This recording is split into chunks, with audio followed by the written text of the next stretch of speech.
Praise the Lord. Romania தேசத்தில் ஒரு சிறிய சிறைச்சாலையில் ஏராளமான கைதிகள் அடைக்கப்பட்டிருந்தார்கள்.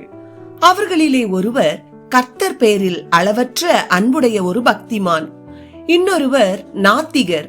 அந்த நாத்திகர் கிறிஸ்துவரை பார்த்து கேலியாக, நீ ஏன் எப்பொழுதும் கிறிஸ்துவை பாடி துதித்துக் கொண்டிருக்கிறாய்? அவர் மரித்து மண்ணோடு மண்ணாய் போய்விட்டார். இன்றைக்கு அவர் உலகத்தில் இல்லை. அவரை போய் துதிக்கிறாயே என்று கேட்டார். அதற்கு அந்த கிறிஸ்தவர், அவர் நம் எல்லோருக்காகவும் மரித்தார் என்பது உண்மை. ஆனால் உயிரோடு எழுந்து இன்றைக்கும் அவர் ஜீவிக்கிறார். நான் அவரோடு நடக்கிறேன், அவரோடு பேசுகிறேன் என்றார். அப்பொழுது அந்த நாத்திகர், நீ அவரோடு பேசுகிறேன் என்கிறாயே, கிறிஸ்துவின் முகம் எப்படி இருக்கும் என்று கேட்டார். அதற்கு அந்த கிறிஸ்தவர், அவர் சாந்தமுள்ள முகம் உடையவராய் புன்முறுவலோடு இனிமையாய் காணப்படுவார் என்றார்.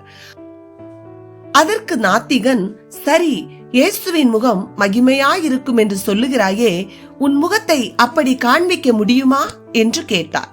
அந்த கிறிஸ்தவர் சிறை கைதியாயிருந்தபடியால் குளித்து பல மாதங்கள் ஆயின. முகத்தில் அழுக்கு படிந்திருந்தது. கண்களும் கன்னங்களும் ஒட்டி உலர்ந்து போயிருந்தது.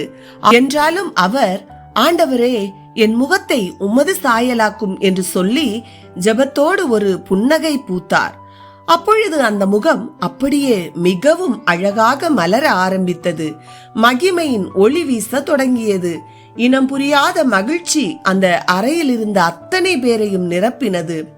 அந்த நாத்திகன் அந்த கிறிஸ்தவனின் முகத்தில் புறப்பட்ட மகிமையின் ஒளியை கண்டார். அதில் தெய்வீக பிரசன்னத்தை உணர்ந்தார்.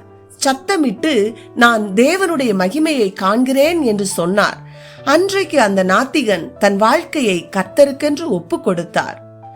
எனக்கு அருமையானவர்களே, ஒருபோதும் சிறிய காரியங்களுக்கும் சோர்ந்து போகாதிருங்கள். கையிலே ஒன்றுமில்லாதிருந்தாலும், பையிலே பணமில்லாதிருந்தாலும், உங்களுடைய உள்ளத்தின் ஆழத்தில் மகிழ்ச்சி இருக்கட்டும்.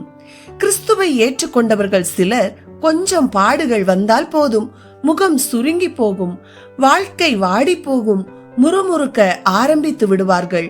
அப்படிப்பட்ட நேரங்களில் கர்த்தருடைய கரம் பிடித்து அவருடைய அன்பின் ஆழத்திற்கு செல்ல வேண்டும். ஆபகுக் தீர்க்கதரிசி சொல்லுகிறார், அத்திமரம் துளிர்விடாமற் போனாலும், திராட்சை செடிகளில் பழம் உண்டாகாமற் போனாலும், ஒலிவ மரத்தின் பலன் அற்று போனாலும், வயல்கள் தானியத்தை விளைவியாமற் போனாலும், கிடையில் ஆட்டு மந்தைகள் முதலற்று போனாலும், தொழுவத்திலே மாடு இல்லாமற் போனாலும், நான் கர்த்தருக்குள் மகிழ்ச்சியாயிருப்பேன், என் இரட்சிப்பின் தேவனுக்குள் களி கூறுவேன். மேலும் அவர் விசுவாசத்தோடு சொல்லுகிறார், ஆண்டவராகிய கர்த்தர் என் பெலன், அவர் என் கால்களை மான் கால்களை போலாக்கி உயரமான ஸ்தலங்களில் என்னை நடக்க பண்ணுவார். ஆம், தேவன் உங்களோடு இருக்கும்போது உங்களை தமது பிரசன்னத்தால் பலத்தால் நிரப்பி மகிழ செய்வார். கர்த்தர் தாமே நம்மை ஆசீர்வதிப்பாராக. ஆமேன்.